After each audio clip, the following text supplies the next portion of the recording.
You know, I'm sorry I didn't know about this recording business earlier. It's a new medium for me, and I realize I've been rather awkward and self-conscious. But don't forget, Louie, the next time when I make a recording, have something good for me to drink, will you, while I'm doing it? It's one thing to sit down to a typewriter and, with God for your audience, you might say, and write. It's quite another thing to talk into the microphone. There's nobody in the room, you're all alone, just as you're all alone when you write. Nevertheless, you have the feeling that there are millions of ears out there. They're all hanging on trees, it seems like the leaves and boughs. And that enters into the whole thing and affects you. It's a physical thing as well as a mental thing. If you were addressing a mob in the flesh, outdoors, on a soapbox, that would be quite a different thing again. There you see everyone. You watch how it's affecting them, what you say. You can change it and alter it. In this studio room, before this little instrument, which is a frightening one, by the way, I must tell you, it gives you the creeps. You don't know what the hell's happening out there with those people who've got their ears glued to the, whatever it is. I don't know, the apparatus. What the hell it's called, I don't remember. But anyhow, everybody seems to be, he's plugged in. His ears are all plugged up. And you're talking through those wires and those contraptions. And you got to get clear of that maze somehow. And you got to speak to him as though you were out in the open air under the sun and the leaves shining and all that sort of thing. And yet you're just locked up in a room. That's what's creepy and eerie about it. You've got to believe that it's going to register, whether it does register or not. And if I'd only been able to spend, say, another 10 days with you, and you had lots of good things to drink, don't forget about that. We had all kinds of good things to eat, too. I think we could really knock out something. I think I could compose something especially for this apparatus. There ought to be speeches or records, whatever you call them, made just for the microphone, or for the recording, for the tape, let's say. That's what it is, the tape.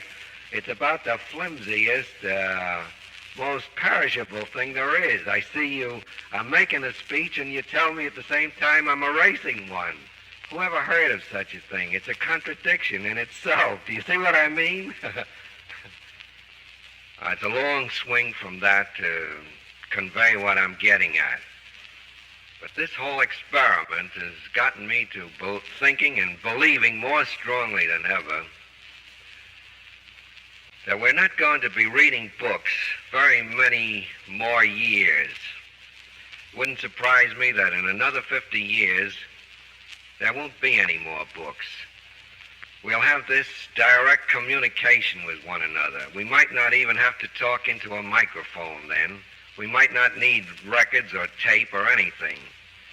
We might have that wonderful thing happen, like a miracle, and I can see it happening, that when a man feels like creating, he'll just create, and maybe he won't even open his mouth, but it'll register, and it'll register on everyone. It won't be exclusive. You won't have to buy a book or join a club or any of that sort of thing. The real, spontaneous, creative act will be communicated universally, simultaneously, instantaneously. That would be a wonderful thing. I've written a lot of words, millions of words, I guess. And I think today, more than ever in my whole life, I realize how useless and unnecessary were a lot of those words. Certainly when I repeat them, when I tell them over again in a recital, I see that they don't belong. They weren't necessary. The only thing that was necessary was what those men have that I spoke of a moment ago, who are in love with the sound of their own voice, the ability to transmit, to communicate what they have effectively and instantaneously, to have a sort of charm to hypnotize.